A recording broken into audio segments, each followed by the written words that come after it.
Alright, time for the next recipe. This one is homemade meatloaf from iHeartNaptime.com. Yeah, kind of a funny name for a website, but that's is really that website. This easy meatloaf recipe is tender, juicy, topped with a sweet glaze, simple to make, and ready in less than an hour.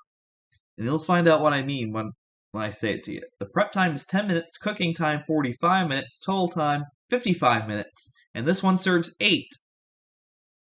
For the meatloaf, you need 2 pounds of 80 to 90% lean ground beef.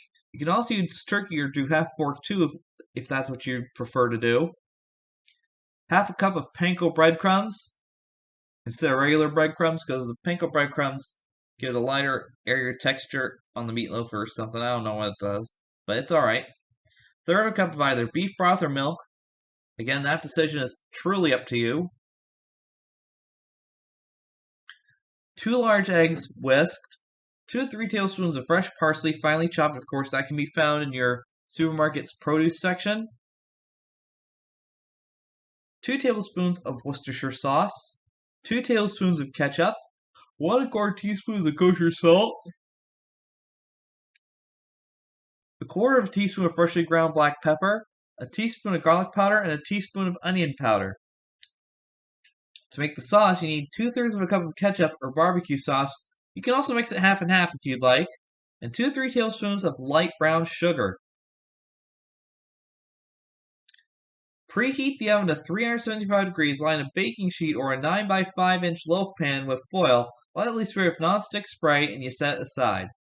Then you combine the meat, breadcrumbs, beef broth, or the milk, whatever you're using, eggs, parsley, Worcestershire sauce, ketchup, salt, pepper, garlic powder, and onion powder in a large bowl. Mix until it's just combined.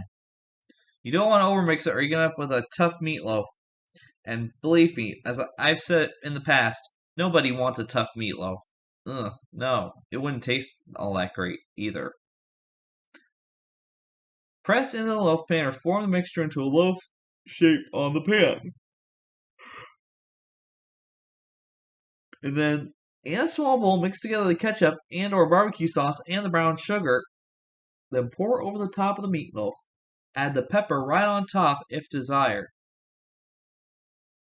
Then bake meatloaf for 45 minutes or until the internal temperature of the meat reaches more than 60 degrees. And the best way you can do it is with your instant read meat thermometer, either conventional or digital. That's up to you. You may substitute fresh onion and garlic. 1 cup of onion or 4 cloves of garlic minced. However, make sure to saute them with a little olive oil before you can add it to the meat. But any way you do it, there's no way you can go wrong with homemade meatloaf. It's comforting, it's tasty, and a great family meal any night of the week.